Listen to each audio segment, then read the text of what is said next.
You may have heard about some of these popular ones: Ozempic, Wegovy, Saxenda, Victoza, GLP-1 receptor agonists are medications. It's Doctora Victoria and George. Today we are discussing weight loss medications. Medication may be helpful for weight loss when used in combination with diet, exercise, and lifestyle changes. However, it is important to understand the risks, benefits, and limitations of these medicines. They can cause side effects that may be bothersome, and in many cases, the long-term safety data is limited. In addition, these medicines may not be covered by insurance and can be expensive. Although weight loss medicines may not help you reach your dream weight, they can contribute to reducing your risk of diabetes or heart disease and keep that weight off. Usually, medication-assisted weight loss can help people without diabetes lose up to 30% of their current body weight, and for those with diabetes, up to 15% of their current body weight.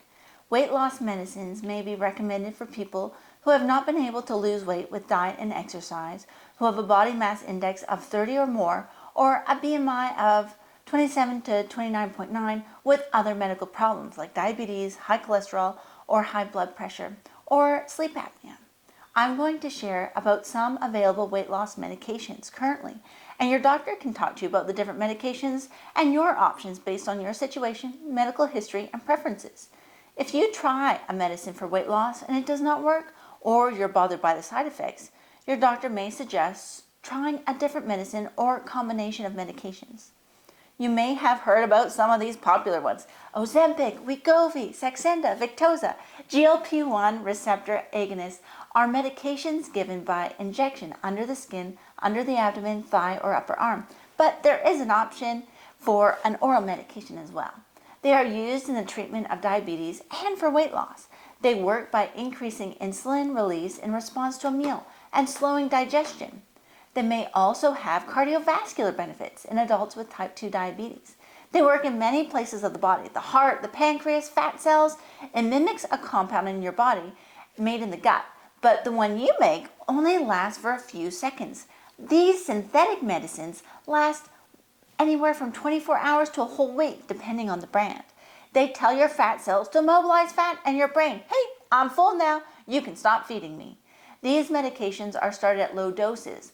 The first month doesn't actually do anything. It's just to get your body used to the medicine. Month 2 is where the medicine is actually high enough to start working. So what about side effects with these medications? The biggest side effect is some nausea and potentially vomiting.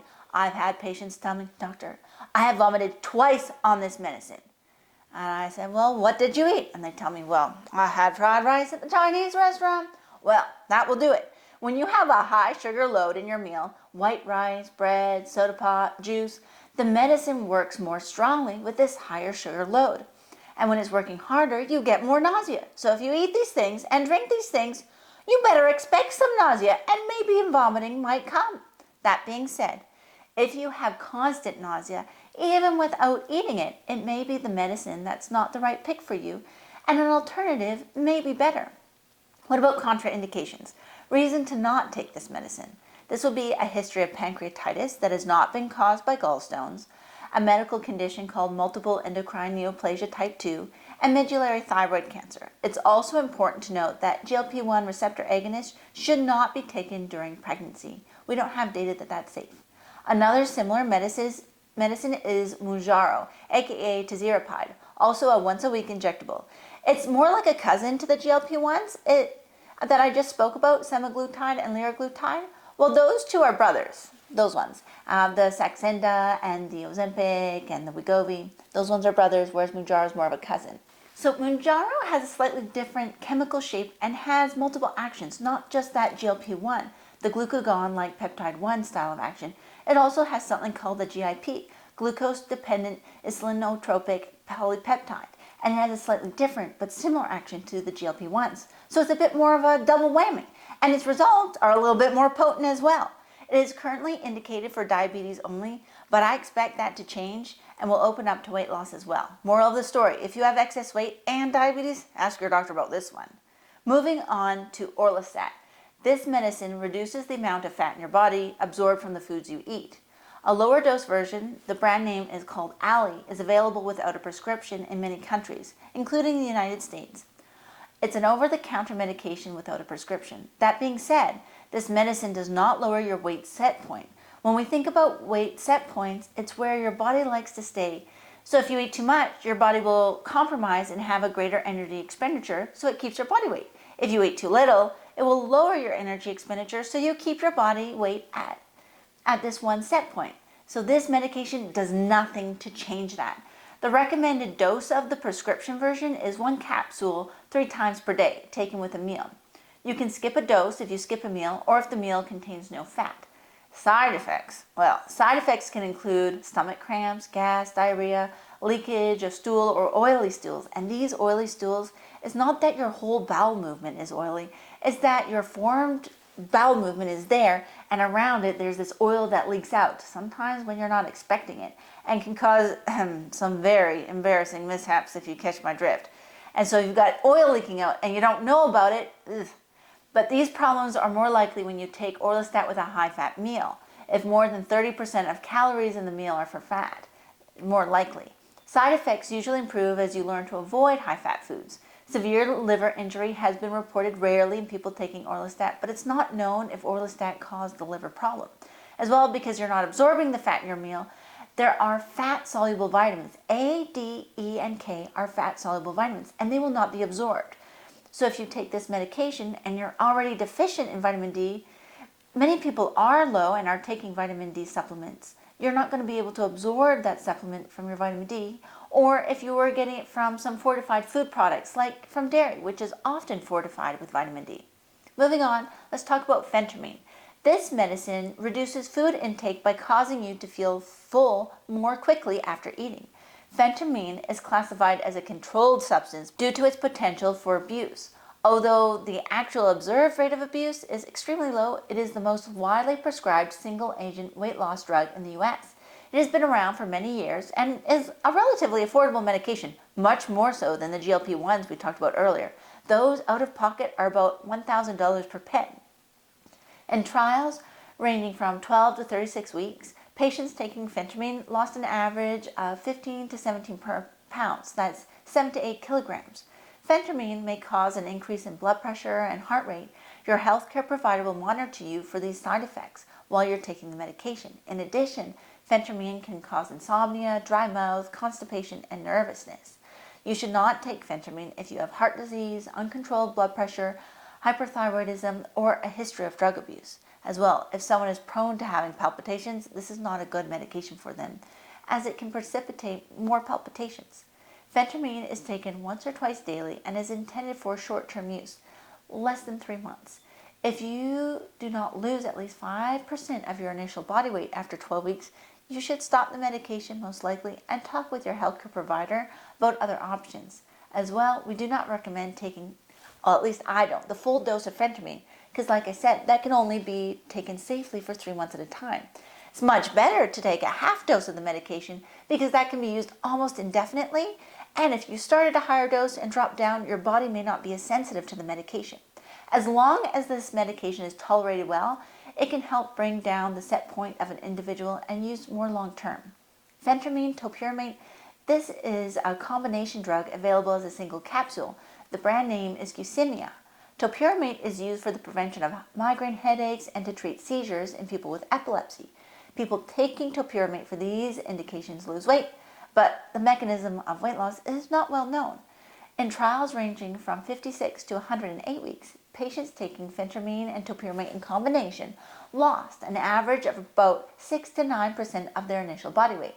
The dose of Phentermine and Topiramate is usually increased gradually while weight loss is monitored. If you do not lose 5% of your initial body weight after the first 12 weeks on the highest dose, this medicine should be discontinued gradually and stopped, as abrupt withdrawal of Topiramate can cause seizures. The most common side effects are dry mouth, constipation, and a pins and needles sensation in the skin, particularly the hands. There's also a risk of psychiatric, like depression, anxiety side effects, and cognitive disturbances and attention. This risk increases with the larger doses of the medication. Although Phentermine and Topiramate improves blood pressure slightly, it is also associated with an increase in heart rate. Blood pressure comes down, but heart rate can go up. This combination, Phentermine and Topiramate, should not be used during pregnancy because of the risk of birth defects.